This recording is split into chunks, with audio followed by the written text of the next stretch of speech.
This is some good information, guys. You need to pay close attention to this. This is serious stuff.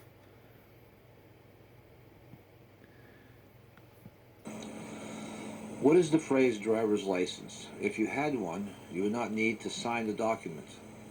By form and function, what you have is a pledge card. You obligated yourself to comply within the terms of a unilateral contract, also known as a performance contract. First, we have to examine what is known as the public right-of-way. The Commonwealth of Pennsylvania started out as a common trust before it became a private corporation.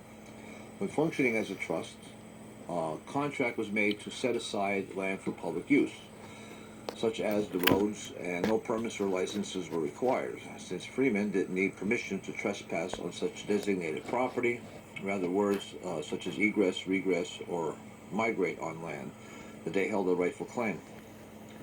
The public land was owned collectively. That was the contract.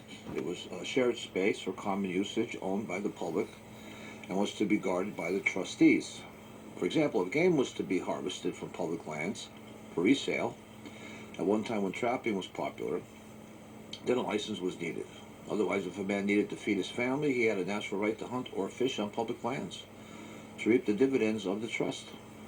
The philosophy back then treated the air and water the same for common use. Do you need a license or permit to breathe, to collect rainwater? Not yet. But then the trustees became corporate officers, abandoned their oath, forsaken common law, and devised means to commit theft under Roman civil procedures, otherwise known as corporate policy. It is my opinion that all corporate officers are agents of theft because the public lands were then treated as if the land was owned by the corporation. What is the brass ring? The secret to this type of theft. The goal is to have the public at large surrender their inherent liability without being the wiser. For without inherent liability, you can never exercise an inherent right, as if written on the genetic code. Your natural rights as a human. You had a right to act and were responsible for your actions, held accountable under the general rule of harm no one in the process of pursuing one's life. A natural right is self-defense and other rights such as to travel. Now you have neither. There is a famous quote from what is known as the Declaration of Independence, the consent of the governed.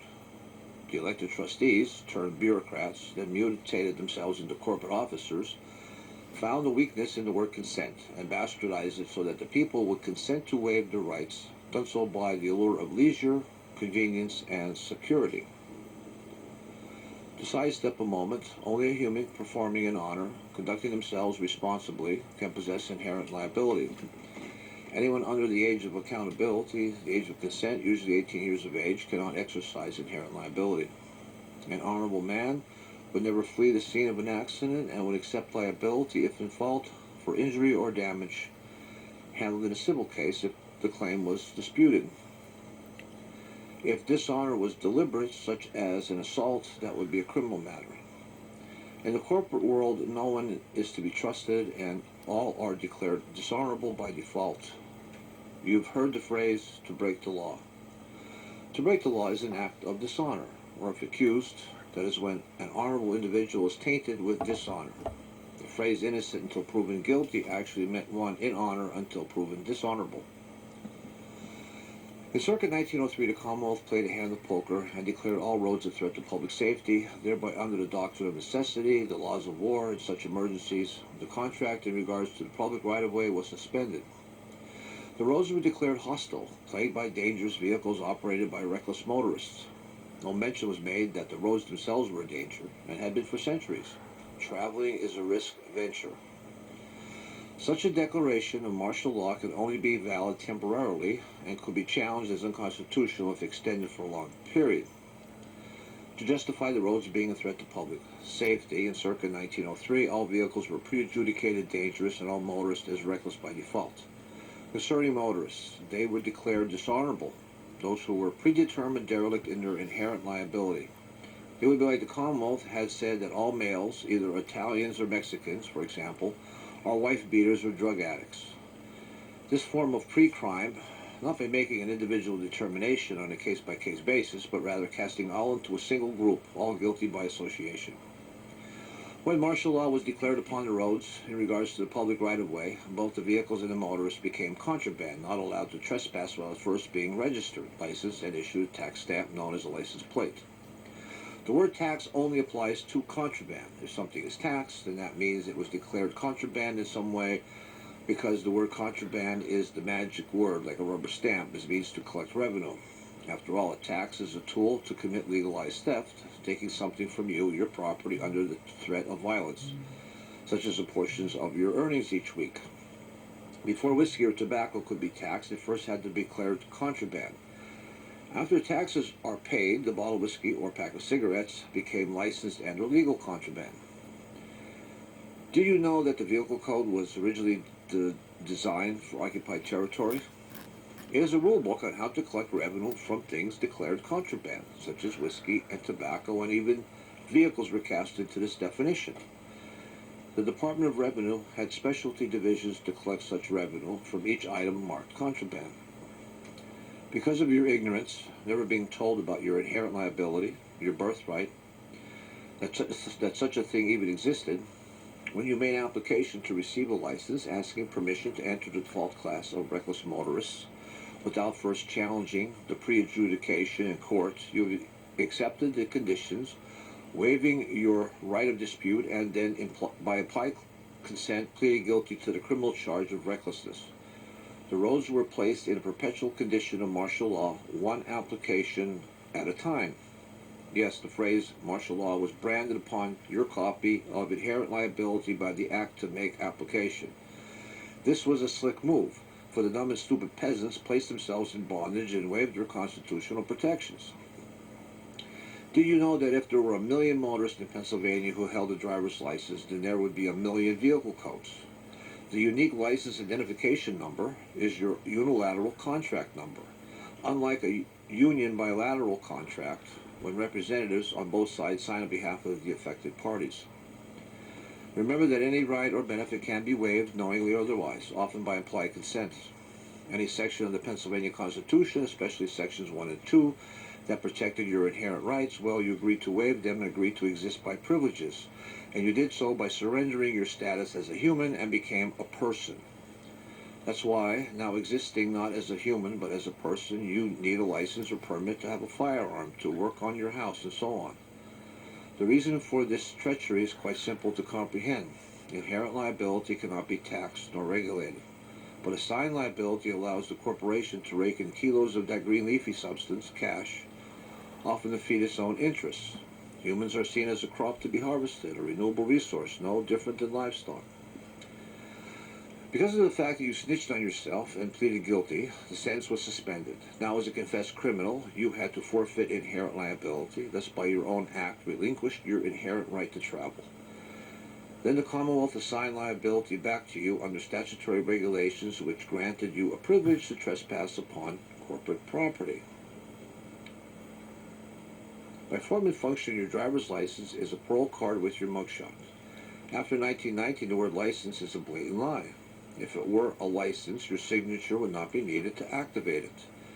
The only license you have in relation to the vehicle is the title, since it's signed by the Secretary of Transportation. That document, the title, was or is so powerful, no definition was ever promulgated to clarify its wide-range importance, and you were instructed to keep it out of sight, out of mind, tucked away in a safe place. The Commonwealth granted you a privilege to trespass upon the roads by the use of a unilateral contract. This so-called vehicle code is a guide regulating your conditions of release back upon the roads to legally trespass. By form and function, you are a parolee, and once paroled, that has a consequence of your privilege being revoked. After 1933, when an emergency was declared under the war powers, the government was no longer obligated to enter into contract with the enemy, and thus was not bound to issue licenses, only accepting an act of surrender by use of unilateral contract. As a motorist, you are what is called a belligerent. Liability, in this case assigned liability, is treated as a commodity, as a corporate asset. Besides the initial money generated selling this indulgence, rules are drafted and worded in such a way as to ensure substantial money can be collected through fines. As time went on, the rules became more and more arbitrary and vague to increase revenue. The point system was created to allow the insurance companies reason to raise your rates and then share it in the money pie. Take the charge of careless driving. It is without definition, so it's left to the limits of the police officer's imagination to decide what it is based on his prejudices. Get caught picking your nose for a second, guilty. What makes matters even worse, careless driving is described as careless disregard, and that phrase is likewise not defined. Also, there is reckless driving and distracted driving. All these generic terms are selected to increase fines and penalties besides making things confusing. One stipulation when applying for a trespass license is that you, by implied consent, made the roads constitutional free zones or districts. The word district is a military word. If a citation is issued, you waived your right to have a trial by jury and agreed to have matters done administratively. Only in certain cases, like the DUI, are held by jury because it allows the boys in the judicial system to use the platform to gain notoriety and leverage for promotions and seeking elections by getting another notch on their briefcase. Can't forget about keeping the public amused and punishing the nasty bad man. When you reapply for a license renewal, you are pleading guilty again to have the conditions of parole extended for another 4 years. Did you ever think of filing a petition for declaratory judgment 60 days before your parole ended? The Commonwealth bit itself in the ass when it created the learner's permit and driving test. What takes place? You pass the test and then immediately apply for a license and or have the permit stamped. You waive the benefits of the test, of your ability not to need a license. Those who fail the test are the ones who need a license based on the original concept that all motorists are reckless by default. Originally, no test was needed. You had to sign an affidavit that you were at least 16 years of age, not feeble-minded, and had the physical strength to operate a vehicle. These legal requirements were needed to accept your guilty plea. We are all stupid fools. Passing the test is proof that you do not need a license, that you can function under inherent liability. If you cause an accident with injury or property damage or had a history of doing so, that could be used to validate a need for a license. If you have what is called a good driving record, that is evidence the license is not needed, that you do not need to be supervised as a parolee. Failure to appear in court for a traffic citation would be an act of dishonor and grounds that you would need a license. Managing the system like that is not cost effective and cuts into the profit-loss ratios. Commonwealth found it to be a greater increase of revenue if all were reckless by default and treated as criminals. Many motorists do complain, and a varied amount of testimonials are uploaded on social media that when getting pulled over, they are in fact treated as criminals. An actual license signed by the grantor and authorized agents would be issued to someone who demonstrated a good driving record. Otherwise, those who are dishonorable would need to sign a parole card or the pledge card. The evolution of the license was devious and methodical. At first, the license was indeed a license signed by the senior authorized agent, the grantor. Then, when the facsimile signature was used for the senior officer, it had to be attested by the local or subordinate agent's actual signature who issued the document. Then it became a requirement that the motorist had to countersign. Then to the point, as it is now, that it is a pure unilateral contract having the liable party sign, the motorist. To sidestep a moment, take littering for example. Statutory regulation was never needed under common law, the law of the land. If you discarded trash, then you committed an act of dishonor and would be held accountable.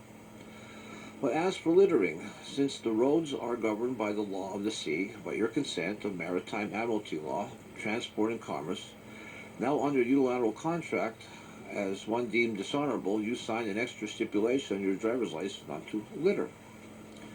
Originally in Pennsylvania, 4 types of licenses were available, or actual licenses. On the commercial side, there was the paid driver and the chauffeur. For non-commercial purposes, there was the owner's license and the operator's license. You could apply for and receive all 4 at the same time. As mentioned, initially, a license was a license because it was signed by the tax agent. And with the tax agent's signature, it was a license certificate. At one time, commercial licenses were in the form of a badge worn on the cap. Since if a paid driver was seated in the truck, bus, or taxi, their badge was visible. After 1919, the owner's license was repealed because after that date, owning a vehicle as private property was prohibited. The paid driver and operator was combined into one license format. The Commonwealth made the default setting a driver, one engaged in commerce, to ease burden upon the police officer, not having to conduct an investigation. However, since you are the one who endorsed the conditions of release, you get to stipulate how you are trespassing, either as one engaged in commerce or as a traveler, which is an operator. I'll mention surcharges in a moment. The definition for the operator, that's one who is traveling, is still found in the Vehicle Code, Section 102. It reads, operating privilege. The privilege to apply for and obtain a license to use, as well as the privilege to use the vehicle on a highway as authorized in this title without a contract, property right, or civil right. That is another example of deceptive generic terminology. The Commonwealth claims the privilege is not a contract, property right, or civil right. That is partially true. However, when you sign the driver's license, it's evidence of a unilateral contract under admiralty jurisdiction. When the word contract is used by itself, it implies a bilateral contract. If it is alleged that you breached the unilateral contract, a civil right is activated in a manner of due process provided. Also, what is the benefit of being liable? What elements are needed to make a privilege a privilege? If the privilege of operating is not at least a unilateral contract void of a property right or civil right, then it doesn't exist and becomes a phantom. Take the word driver, as found in Section 102. It reads a person who drives or is in actual physical control of a vehicle. What they are trying to hide is by saying a driver who is one who is a paid driver or an operator. That's an oxymoron. You can't be both under one term. Then we have to take a look at the definition for driver's license. It reads a license or permit to drive a motor vehicle issued under this title. This is a major blunder because the federal government defines a motor vehicle as one used for commerce, and a federal definition supersedes the state's vague definition. Based on this information, you do not need a license to operate only if you're engaged in commerce under a unilateral contract.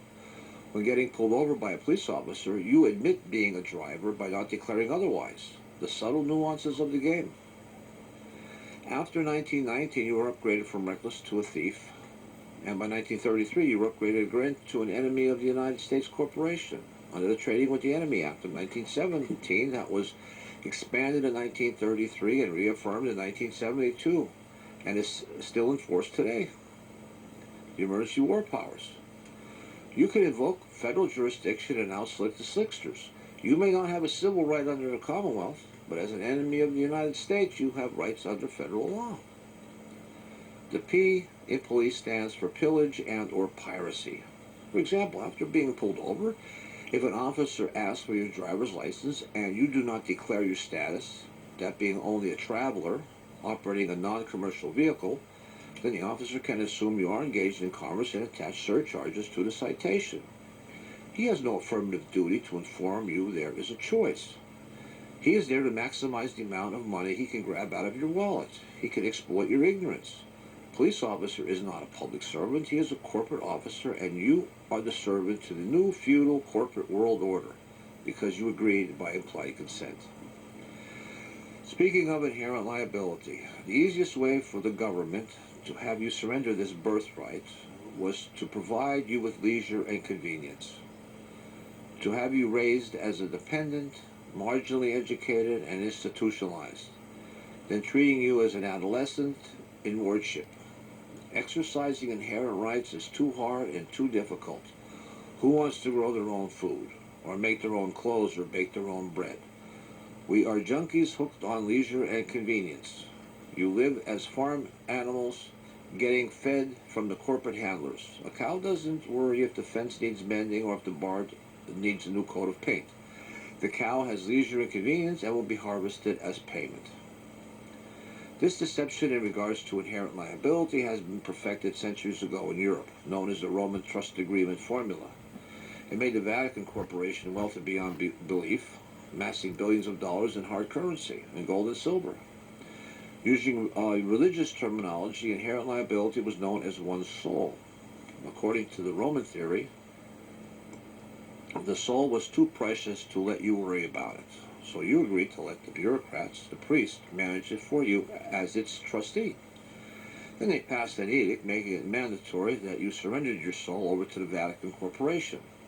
For all intent and purpose, you were placed on parole, having a shopping list of rules to follow and a lifetime of paying over 10% of your earnings.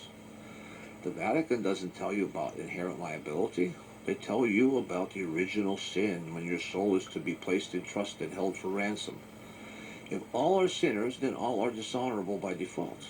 Yet, if you have accepted the free gift that a Messiah came to provide a single one-and-done payment, then you become honorable. He came to liberate your inherent liability, your soul out of bondage, and no longer under the control of a corporation. The sheep will have lost the ability to ask questions, to ask the question why, lost the ability of critical thinking.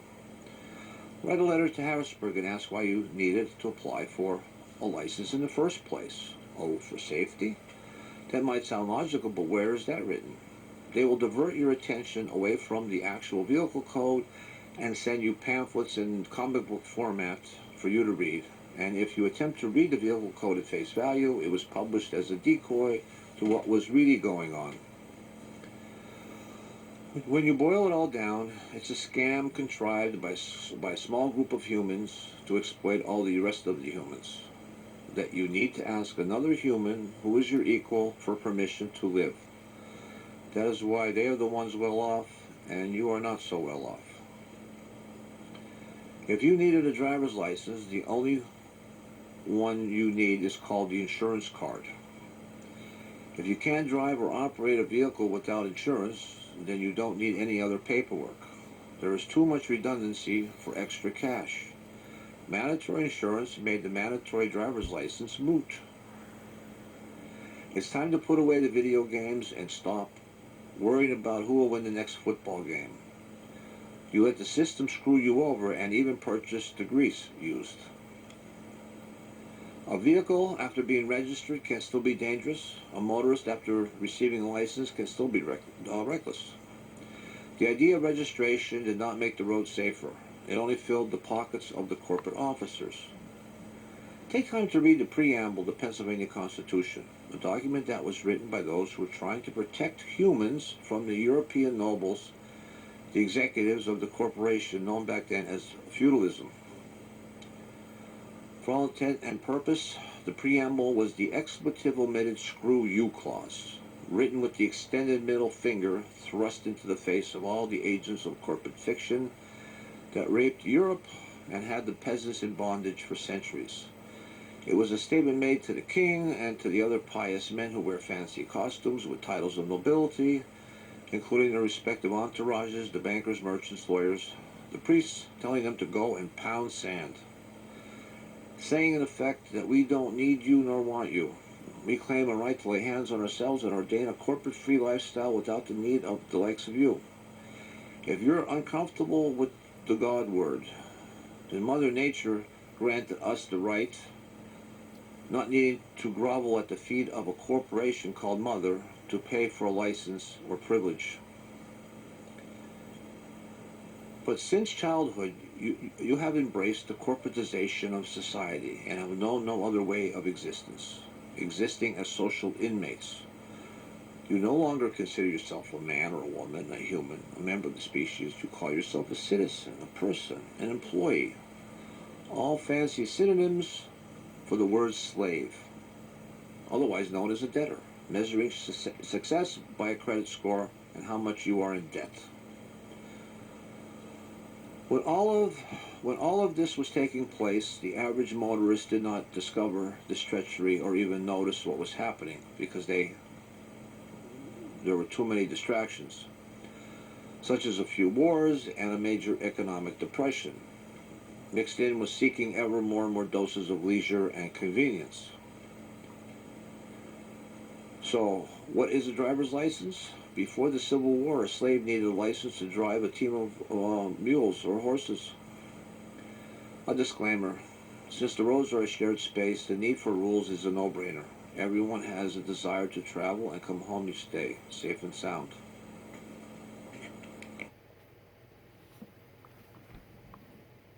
This is some real stuff. You need to learn about it.